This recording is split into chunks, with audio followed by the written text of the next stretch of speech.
तो आज हम पढ़ेंगे exercise physiology chapter number 9 circulatory responses to exercise. अब इसमें ना स्टार्टिंग में दोनों की बात होगी, रेस्पिरेटरी की भी और कार्डियोवैस्कुलर की भी।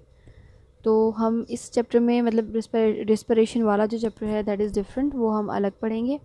और इस चैप्टर में सिर्फ सर्कुलेटरी सिस्टम की बात हो रही है, हार्ट की बात हो रही है, तो हम उसे डिस्कस करेंगे। बेसिकली सब कुछ गाइडन वाला ही है, रिपीट हो रहा है, लेकिन एक्सरसाइज पर उसके क्या इफेक्ट्स पड़ेंगे वो थोड़ी सी चीज़ें न्यू हैं।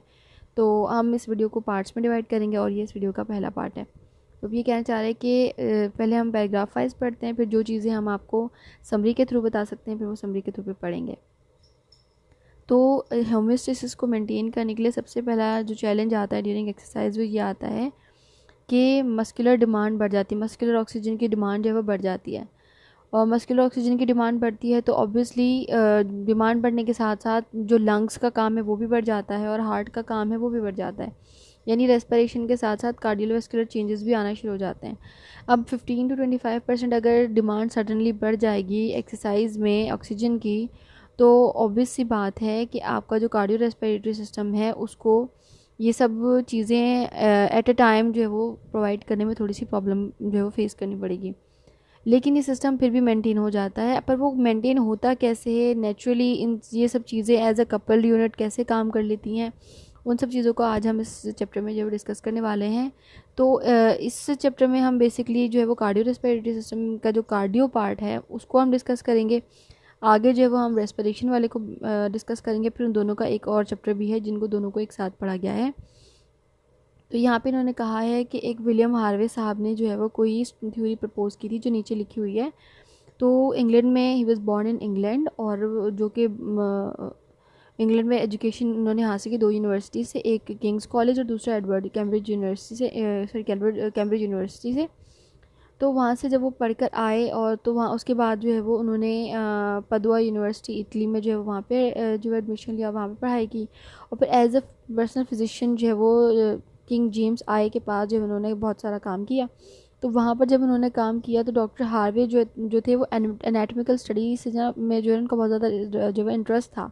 तो जो किंग जेम्स थे उन्होंने उनको कहा कि उनको इनक्रेज किया कि ठीक है तुम जो है वो अपनी स्टडीज़ को आगे परस्यू करो और जो तुम्हें रिसर्च करनी है कर लो। तो फिर उसके बाद उन्होंने एक रिसर्च की थी जिन पे उन्होंने जो उनकी जो रिसर्च थी उसको समराइज़ किया था उन्होंने। उनकी जो पब्लिकेशन आई थी उसका नाम था an anatomical study of motion of heart and of the blood in the animals. तो उसमें उन्होंने क्या देखा था, बारीकी से रिसर्च की। तो उन्होंने हार्ट को चेक किया, हार्ट के वॉल्स और फिर वेन्स और आर्टरीज और किस तरह रिस्ट्रिक्शन हो रही है फ्लो में और जो डायरेक्शन है ब्लड फ्लो की, उस सब चीज़ें उन्होंने देखी। और देखकर जो उसके बारे में बुक लिखी अबाउट एनिमल्स भी और ह्यूमंस भी। और वो जो है वो पहली जो थी वो स्टडी थी 1578 से 1657 तक, जो बिल्कुल डीप डीप कह लें या बारीकी से, जिसमें जो वो ह्यूमन सर्कुलेटरी सिस्टम के बारे में जो है वो बताया गया था, जिसके बेसिस पर जो है वो ये थ्योरी हमको मिली है हार्ट के बारे में जो हम पढ़ें। तो ये कह रहा है कि to meet increased oxygen demand of muscle during exercise two major adjustment of blood flow must be made. जब हम ये बात करते हैं कि जब एक्सरसाइज के दौरान हमें मसल्स को एक्स्ट्रा ऑक्सीजन की ज़रूरत होती है तो उसको मेंटेन रखने के लिए एक्सरसाइज मतलब कि 70% से ज़्यादा आपका काम बढ़ गया है, रेस्ट पे 20% था, अब वो 70% हो गया, यानी 50% का चेंज उसमें आ गया है काम में।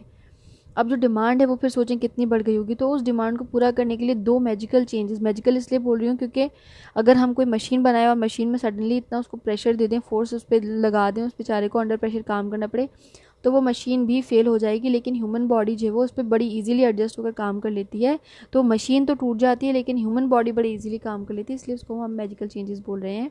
दो कौन सी एडजस्टमेंट जो है वो करनी पड़ेगी कि ब्लड फ्लो जो वो ईजिली फ्लो हो सके। पहले कि एक तो कार्डियक आउटपुट बढ़ जाए, यानी अमाउंट ऑफ ब्लड जो पर मिनट फ्लो हो रहा है, 1 मिनट में 5 लीटर होता है, तो वो जो है या तो उसकी जो क्वांटिटी बढ़ जाए। और दूसरा ये कि जो ब्लड फ्लो जो पूरी इनएक्टिव ऑर्गन्स में जो फारिग ब्लड पड़ा हुआ है, जो ऑर्गन्स काम नहीं करी, वहाँ से निकाल के उसको स्केलेटल मसल्स पर ले आए। पर ये नहीं कि बिल्कुल ही सारा निकाल लिया। फॉर एग्जांपल अगर ब्रेन में से सारा आपने ब्लड जो वो निकाल लिया तो फिर आपका तो ब्रेन हैमरेज हो जाएगा। तो ये कह रहे हैं कि फिर पूरी बॉडी में एक एडिक्वेट क्वांटिटी में ब्लड को मेंटेन करवाने का काम कार्डियोवैस्कुलर सिस्टम का है। अभी कार्डियोवैस्कुलर एक्सरसाइज और ये सब हमें पढ़ना क्यों ज़रूरी है, क्योंकि जब हम अब हार्ट को स्टडी करेंगे अंडर प्रेशर अंडर एक्सरसाइज, तो उसमें क्या डिफरेंस होगा और एक नॉर्मल हार्ट एट रेस्ट उसमें क्या डिफरेंस होगा, हमको ये पता होना चाहिए।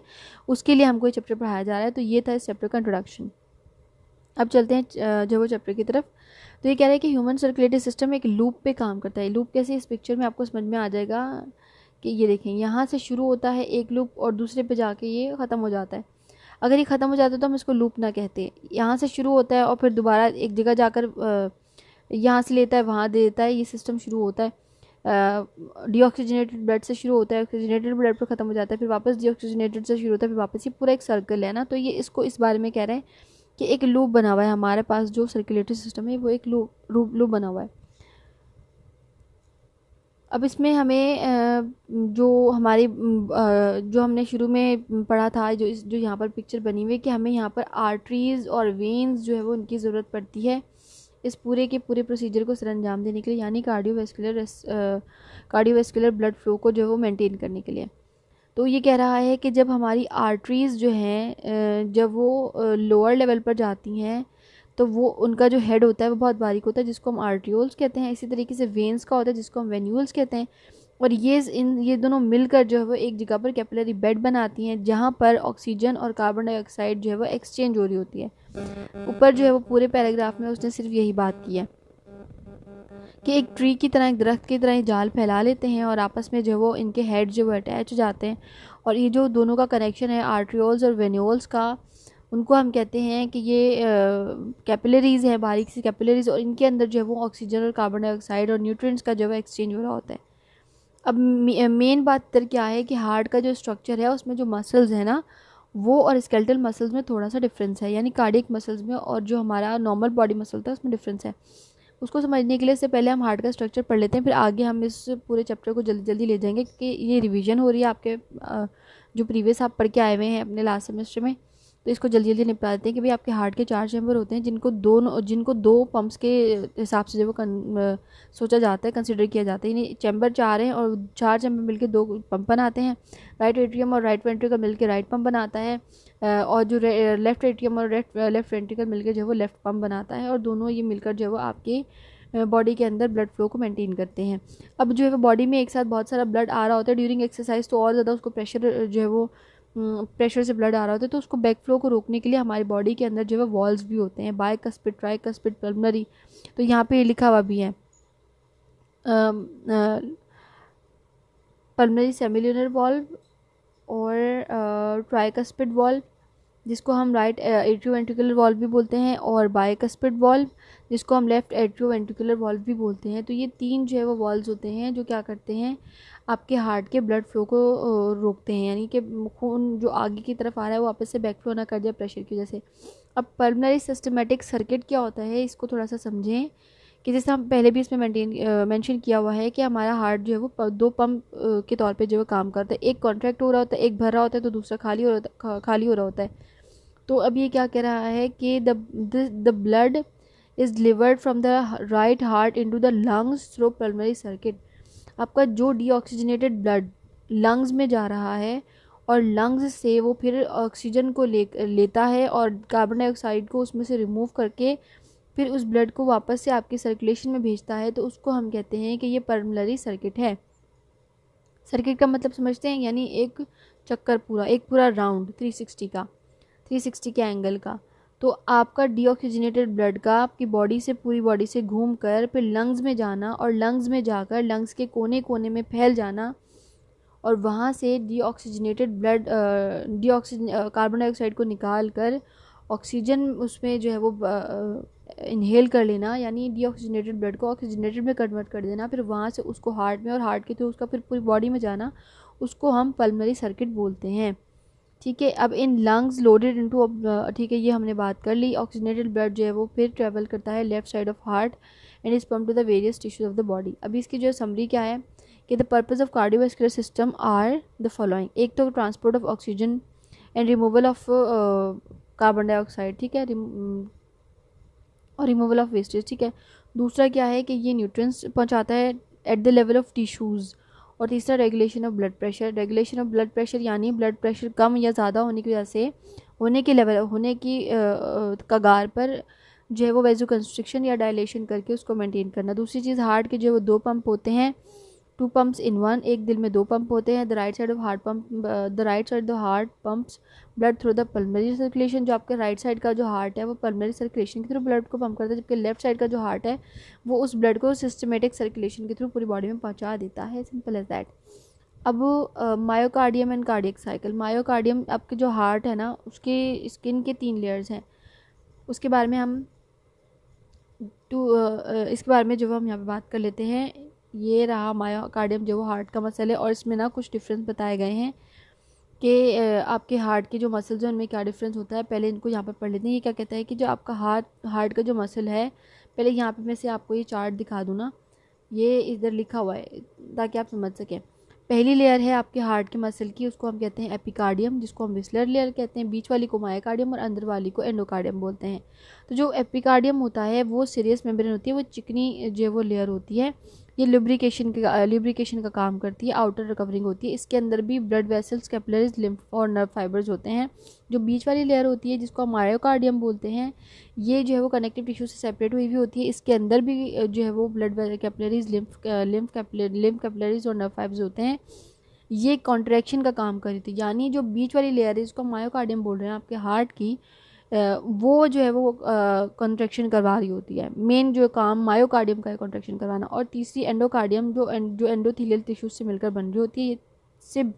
ये बहुत ज़्यादा थिक सब एंडोथीलियल लेयर होती है। ये भी इलास्टिक होती है और कोलेजिनियस होती है, और ये as a protective inner lining जो है वो सर्व करी होती है। और इसी के अंदर जब एमआई होता है, मायोकार्डियल इन्फार्क्शन होता है, तो जो डीजनरेशन हो जाती है ना, वो इसी के अंदर होती है। अब ये यहाँ पर क्या कहना चाह रहा है कि इन द मायोकार्डियम और हार्ट मसल्स, यानी जो आपके हार्ट के मसल है। अब मायोकार्डियम बोल रहा है यानी हार्ट के जो बीच वाले मसल है, सेंटर वाले मसल है, ये कॉन्ट्रैक्शन के लिए काम करते हैं, ब्लड फ्लो को फोर्स करते हैं कि भाई एट्रियम से वेंट्रिकल, वेंट्रिकल से फिर आगे चला जाए, उसमें फोर्स करते हैं।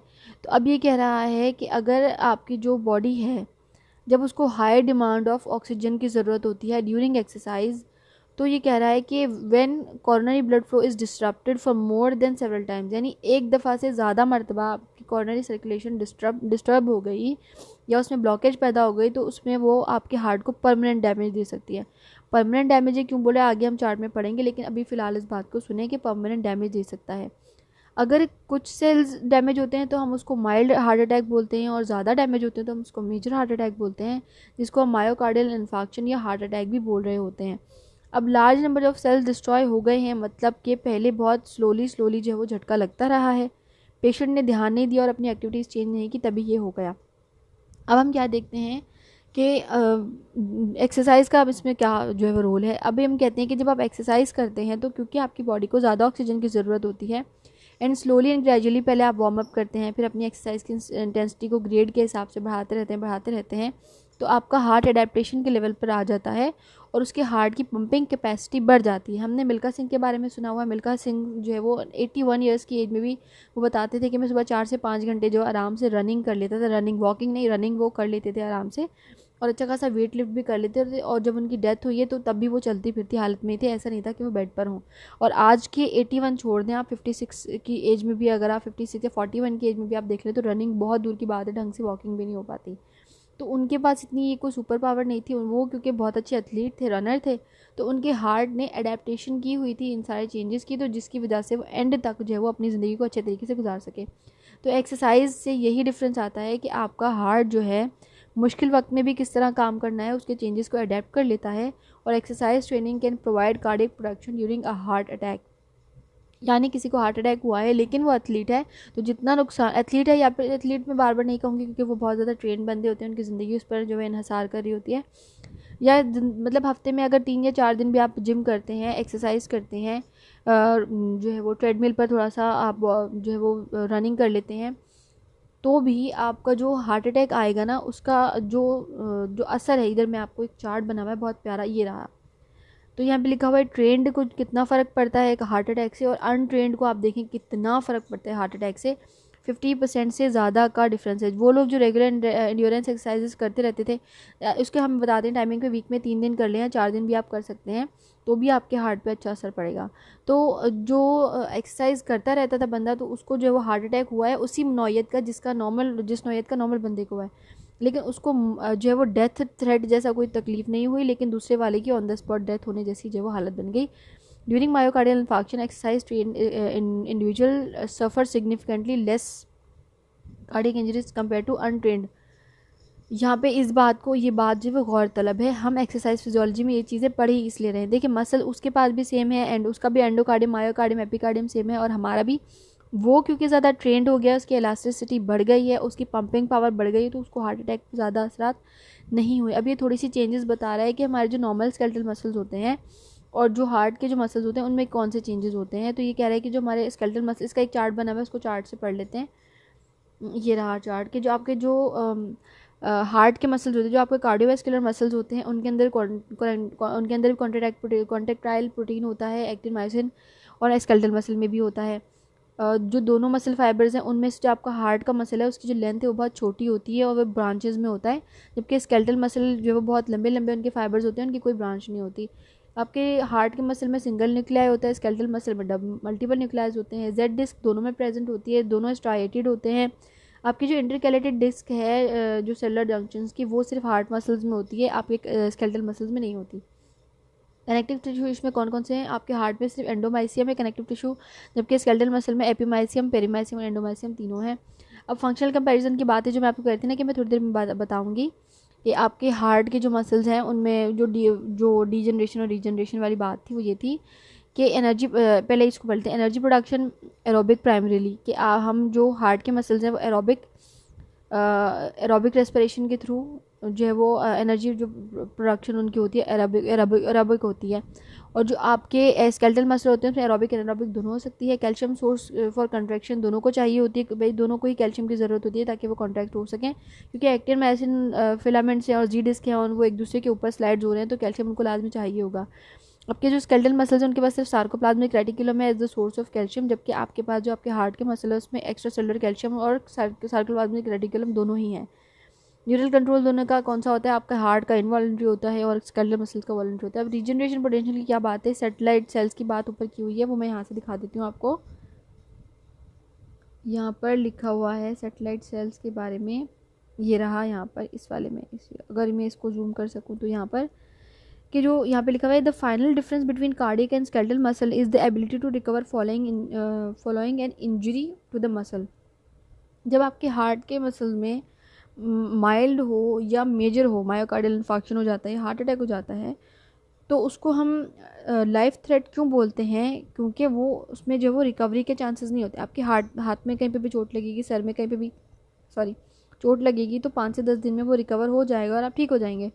लेकिन आपके हार्ट के मसल्स के पास ये टेंडेंसी नहीं होती कि वो रिकवर हो सकें, और जो थोड़ी बहुत टेंडेंसी होती है वो इतनी होती है कि वो आपकी जान नहीं बचा सकती। तो जो आपके स्केलेटल मसल्स हैं उनके अंदर एक स्पेशल चीज़ होती है जिसको हम क्या कहते हैं कि हम उसको कहते हैं कि ये they are called satellite cells. वो क्या करते हैं कि जैसे आपके स्केलेटल मसल्स डैमेज होते हैं ना, ये उसको चारों तरफ से इन्होंने सराउंड किया हुआ होता है, तो ये उसको फ़ौरन से रीजनरेट करके और उसको बिल्कुल ठीक ठाक कर देते हैं, यहाँ कर देते हैं, रिकवर हो जाता है उसको इंजरी से। जबकि जो आपके कार्डियोवैस्कुलर मसल्स हैं, स्पेशली आपका जो मायोकार्डियम वाला लेयर, वो जो है वो रिपेयर होने वाली चीज़ नहीं होती, वो रिपेयर होने के काबिल ही नहीं होता। इसका आप एक्सपेरिमेंट इस तरीके से कर सकते हैं कि अगर आप का दिल ख़राब ना हो और अगर आप नॉन वेज हों तो आप कलेजी ला कर देख लें। कलेजी को आप जो है वो हाथ से ज़ोर से दबाएंगे तो उसके छीछड़े हो जाएंगे, वो फैल जाएगी, तो आप उसको टाँके लगाकर भी किसी तरीके से भी नहीं जोड़ सकते। जबकि जो स्किन है या जो दूसरे कोई ऑर्गन्स होंगे, लंग्स या जो भी, उनको अगर आप हाथ से पिचका के दबाने की कोशिश करेंगे, एक तो वो दबेंगे नहीं, दूसरा अगर वो कट भी जाएंगे तो देयर इज़ अ पॉसिबिलिटी कि आप उनको स्टिच करके जोड़ सकें। तो इसमें जो है वो ये डिफरेंस है, यानी इनके जो मसल्स में है वो स्पेशली ये डिफरेंस कि रीजनरेशन की कैपेसिटी स्केलेटल मसल्स में होती है, इनमें नहीं होती। अब यहाँ पे कार्डियक साइकिल्स की बात हो रही है, आगे हमें कार्डियक साइकिल्स के बारे में बता रहा है कि भाई सिस्टोल क्या होता है, डायस्टोल क्या होता है। कॉन्ट्रैक्शन फेज़ जो होता है आपके हार्ट का उसको हम सिस्टोल बोलते हैं, और जो रिलैक्सेशन फेज़ होता है उसको हम डायस्टोल बोलते हैं। अब यहाँ पे ये कह रहा है कि जिस तरीके से आपके पूरे हार्ट में कॉन्ट्रैक्शन और रिलैक्सेशन होती है, इस तरीके से आपका जो एट्रियल कॉन्ट्रैक्शन होती है, एट्रिया कॉन्ट्रैक्ट होता है और एट्रिया रिलैक्स होता है, वेंट्रिकल कॉन्ट्रैक्ट होता है, वेंट्रिकल रिलैक्स होता है। तो उसके बारे में उस हिसाब से भी एट्रियल कॉन्ट्रैक्शन और एट्रियल और वेंट्रिकुलर डायस्टोल, एट्रियल कॉन्ट्रैक्शन को फिर एट्रियल सिस्टोल और वेंट्रिकुलर रिलैक्सेशन को वेंट्रिकुलर डायस्टोल बोलते हैं। तो यहाँ पे बार बार जो है वो एक दो चीज़ें रिपीट होती रहेंगी, लेकिन जो थोड़ी सी चीज़ें इधर पढ़ने की इसमें वो ये है कि राइट और लेफ्ट एट्रिया कॉन्ट्रैक्ट टुगेदर, दोनों एक साथ कॉन्ट्रैक्ट होते हैं और ब्लड भी दोनों एक साथ ही atrial blood into the ventricle एक साथ जो वो खाली करते हैं। लेकिन 0.1 सेकेंड का डिफरेंस आता है आफ्टर एट्रियल कॉन्ट्रैक्शन, जब वेंट्रिकल कॉन्ट्रैक्ट होता है उसके बाद वेंट्रिकल के कॉन्ट्रैक्ट होने में एक 0.1 सेकेंड का डिफरेंस आता है। ये 0.1 सेकेंड का डिफरेंस आपकी पूरी पल्मोनरी जो सर्किट है और जो पूरी पल्मोनरी क्या कहना चाहिए कि सिस्टमेटिक ब्लड फ्लो है उस पर जो है वो बहुत ज़्यादा इफेक्ट डालती है। अब ये क्या कह रहा है कि at rest the contraction of ventricle during systole ejects about 2/3 of blood. अच्छा, ये यहाँ पर देखना है, ये यहाँ पे बहुत ईजी से अच्छे से समझ में आएगा। ये रहा कि जब आप रेस्ट पर थे, अब यहाँ पे उन्होंने एग्जांपल भी दी, जब आप रेस्ट में थे तो आपकी सिस्टोल 0.3 सेकेंड्स का था, यानी आपका जो कॉन्ट्रैक्शन था वो 0.3 सेकेंड्स का था, लेकिन जो आपकी रिलैक्सेशन थी डायस्टोल था वो 0.5 सेकेंड का था। इसमें इतना डिफरेंस आता है, कितना डिफरेंस, 0.2 का डिफरेंस आता है।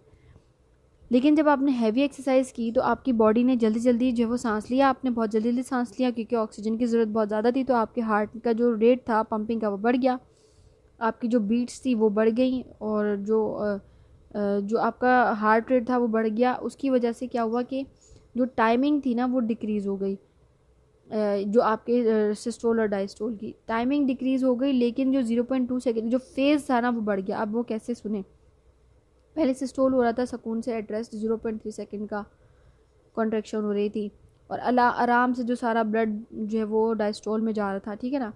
लेकिन जब आपने हैवी एक्सरसाइज की तो 0.2 सेकेंड का आपका सिस्टोल हुआ, यानी 0.1 सेकेंड का डिफरेंस आया, जो हमने पीछे पढ़ा था कि आ रहा था। लेकिन जो आपका डायस्टोल था, जो रिलैक्सेशन का पीरियड था वो बढ़ गया, अच्छे तरीके से भरेगा ब्लड। अब यहाँ पे लिखा हुआ है कि illustration of cardiac cycle at rest during exercise, notice that increase in heart rate during exercise are achieved primarily through a decrease in the time spent in diastole। Diastole का जो टाइम था उसको कम करके हमने हार्ट की जो production थी उसको बढ़ा दिया। किस प्रोडक्शन को, प्रोडक्शन ऑफ क्या कहना चाहिए, ब्लड फ्लो को बढ़ा दिया। ब्लड फ्लो बढ़ गया तो हमारे पास ऑक्सीजन जो है ज़्यादा हो गई। अब यहाँ पे मेरी एग्जांपल समझ लें कि एक 21 ईयर की एक ओल्ड है, फीमेल है, उनकी जो हार्ट रेट है वो 75 पर मिनट है। अच्छा, ये जो पर मिनट वाला सीन है ना, आपको यहाँ 75 की जगह जो भी नंबर हो आपको 60 से उस नंबर को डिवाइड कर देना है, तो आपके पास जो कार्डियक साइकिल का जो टाइम है ना वो आ जाएगा एग्जैक्ट। तो अभी आप इसको वीडियो को पॉज करके यहाँ पे लिखा हुआ 75 बीट्स पर मिनट, तो आप 60 को डिवाइड करेंगे 75 से, तो आपके पास आंसर आएगा 0.8 सेकेंड। तो यहाँ पे ये क्या कह रहा है कि एक फ़ीमेल है जो हेल्दी फीमेल है अच्छी खासी, उनका जो एवरेज हार्ट रेट है वो 75 बीट्स पर मिनट। अब उसका मतलब ये है कि उनका टोटल कार्डियक साइकिल जो वो कितना लंबा चलता है, 0.8 सेकेंड का। 0.8 सेकेंड का कार्डियक साइकिल है तो 0.2 का फ़र्क आता है हर साइकिल में, सिस्टोल और डायस्टोल में। तो 0.5 सेकेंड जब वो डायस्टोल में जाते होंगे ऑब्वियसली, और बच्चे भी 0.3 सेकेंड जाते होंगे सिस्टोल में, एज़ पर द पिक्चर। अब जैसे जैसे ये हार्ट बीट बढ़ती जाती है तो उसी तरीके से दोनों वैल्यूज़ के अंदर जो है वो चेंजेस आते जाते हैं। अब यहाँ पर 180 लिखा हुआ है, अब सेम आप करें जो है वो 60 से 180 को डिवाइड कर देंगे तो फिर आपके पास जो है एक नंबर आ जाएगा, और वो जो नंबर होगा जो वो ये होंगे जो यहाँ पर लिखा हुआ है 0.2 एंड 0.13। यहाँ पे सिर्फ इतनी सी बात है गौर करने की कि आपने जब एक्सरसाइज की, यहाँ पे दिखा रहा है साफ साफ कि जो कॉन्ट्रैक्शन और रिलैक्सेशन का टाइम था उसमें डिफरेंस आया। ऑब्वियसली अब 1 मिनट 60 सेकंड्स में आपको 75 टाइम जो है वो धड़कना है, और सिस्टोल डायस्टोल का टाइम डिफरेंट होगा। जब आपको उसी टाइम में आपको 180 मरतबा उसी दिल को धड़काना है तो फिर टाइम और छोटा हो जाएगा, बस इतनी सी बात है। अब ये दूसरी बात कि pressure changes during cardiac cycle, ये इतना लंबा इन्होंने लिखा हुआ है, बात सिर्फ इसमें इतनी सी ये है कि जब आप एक्सरसाइज कर रहे होते हैं तो आपके कार्डियक साइकिल में आपके हार्ट पे प्रेशर बढ़ जाता है, जहाँ पे जो है वो इसको 0.3 सेकंड मिल रहे थे वहाँ 0.2 सेकंड मिल रहे हैं। तो यहाँ पर जो है वो आपकी बॉडी में बैक फ्लो का चांसेस बहुत ज़्यादा होते हैं, और बैक फ्लो के चांसेस की वजह से जब हम ये ड्यूरिंग एक्सरसाइज हमारी बॉडी में जो वॉल्स हैं उनका काम जो बहुत ज़्यादा बढ़ जाता है, यानी कि जल्दी जल्दी ब्लड, पीछे से ब्लड जल्दी जल्दी आ रहा है, हम एक्सरसाइज करें, वेंट्रिकुलर जो एट्रिया है वो जल्दी जल्दी कॉन्ट्रैक्ट हो रहा है और वेंट्रिकुलर जल्दी जल्दी रिलैक्स हो रहा है। तो उसमें ये क्या कह रहा है कि सिस्टमेटिक सर्कुलेशन में ब्लड फोर्स होकर बहुत आगे की तरफ आ रहा होता है, और उसको बचाता कौन है, इसको बचाता कौन है, आपके पास जो वॉल्स होते हैं वो बचा रहे होते हैं। Note the occurrence of two heart sound that are produced by the closing of आर्टियो ventricular valves. The first sound and the closing sound of aortic pulmonary is the second sound. ठीक है, क्लोजिंग ऑफ आर्टियो ventricular valve जो हमने पहले पढ़ा था वही वाली बात है जो हमने गाइटन में पढ़ा था कि जब आपके एट्रियो वेंट्रिकुलर वॉल्व जो क्लोज होते हैं एवी वॉल्व, तब आपका फर्स्ट साउंड आता है हार्ट का, और जब आपके पल्मोनरी वॉल्व क्लोज होते हैं तो आपका हार्ट का सेकंड साउंड होता है। अभी आर्टेरियल प्रेशर की बात कर रहा है, और ये सारी चीज़ें यहाँ पे बार बार रिपीट होती रहेंगी। इस चीज़ को हम कि भाई आपको जो है स्फिग्नोमीटर से जो वो अपने हार्ट रेट को जो वो हम नाप कर देखते हैं। जो ऊपर वाला ब्लड प्रेशर होता है वो 120 होता है, नीचे वाला 180 होता है। फीमेल्स में ऊपर वाला 110 होता है और नीचे वाला जो 70 होता है। तो ये उसके जो है वो कैलकुलेशन की बात है, इसको हम पढ़ेंगे थोड़ा सा डिटेल से आगे की वीडियो में। पर इसकी थोड़ी सी समरी देख लेते हैं। समरी में ये क्या कह रहा है। वैसे अगर आप ये समरी पढ़ेंगे तो यहाँ तक का जो है पूरा क्लियर हो जाएगा, बट स्टिल हम रिपीट कर लेते हैं कि जो आपका myocardium is composed of 3 layer, 3 layer होती है इसकी, एपिकार्डियम, मायोकार्डियम और तीसरा था एंडोकार्डियम। कॉन्ट्रैक्शन फेज जो होता है उसको सिस्टोल कहते हैं। रिलैक्सेशन फेज ऑफ हार्ट उसको हम कहते हैं diastole. Average blood pressure during exercise या कार्डियक साइकिल उसको हम कहते हैं कि मीन आर्टीरियल प्रेशर है। Blood pressure can be increase. Blood pressure increase होने के ये रीज़न हो सकते हैं कि आपका ब्लड जो है विस्कस हो जाए, थिक हो जाए, जब आपका हार्ट रेट बढ़ जाए, जब आपके ब्लड का वॉल्यूम बढ़ जाए, जब आपके इंक्रीज का वॉल्यूम बढ़ जाए, और जब आपके पेरिफेरल रेजिस्टेंस बढ़ जाए, तब भी आपके जो ब्लड फ्लो हैं बढ़ जाते हैं, यानी आपकी वेजल्स जो है वो कंस्ट्रिक्ट हो गई हैं, तो भी आपका ब्लड प्रेशर बढ़ जाएगा। जब आपकी जो स्ट्रोक वॉल्यूम है, यानी आपके हार्ट ने ज़्यादा ब्लड पंप करना शुरू करे, तभी आपका ब्लड प्रेशर बढ़ जाएगा। जब आपका ब्लड जो है वो थिक हो गया, प्लाज्मा जो है वो थिक हो गया है, तो भी आपका ब्लड प्रेशर जो है वो बढ़ जाएगा। वे कह रहे हैं पेस मेकर जो होता है हमारे हार्ट का वो होता है एसए नोड होता है, और जो रिकॉर्डिंग हो रही होती है जो हमारे हार्ट की, जब हम ईसीजी निकलवाते हैं, इलेक्ट्रिकल जो एक्टिविटी की जो रीडिंग होती है, जो सबूत होता है, उसको हम कहते हैं कि ये ईसीजी है, इलेक्ट्रोकार्डियोग्राम है। और बस ये सारी चीज़ें थी ना जो इसमें थी, बार बार रिपीट हो रही थी कार्डियक आउटपुट वगैरह के बारे में। जब हम एक्सरसाइज कर रहे होते हैं तो हम ये कहते हैं कि ड्यूरिंग एक्सरसाइज जब आपके पास कोई हार्ट पेशेंट आता है या कोई स्पेशल प्रॉब्लम्स लेकर आपके पास आ रहा होता है जो पहले पेशेंट रह चुका होता है, तो हमारे पास ये हमें ये कहा जाता है, और एज ए थेरेपिस्ट आपको बाय लॉ ये करना चाहिए कि आप ड्यूरिंग एक्सरसाइज भी एक्सरसाइज से पहले एड्रेस उसका जो है वो उसकी जो ईसीजी करेंगे या आप उसका हार्ट रेट लेंगे, ब्लड प्रेशर नाप लेंगे, तो आपको पता चली जाएगा कि नॉर्मल है या नहीं है।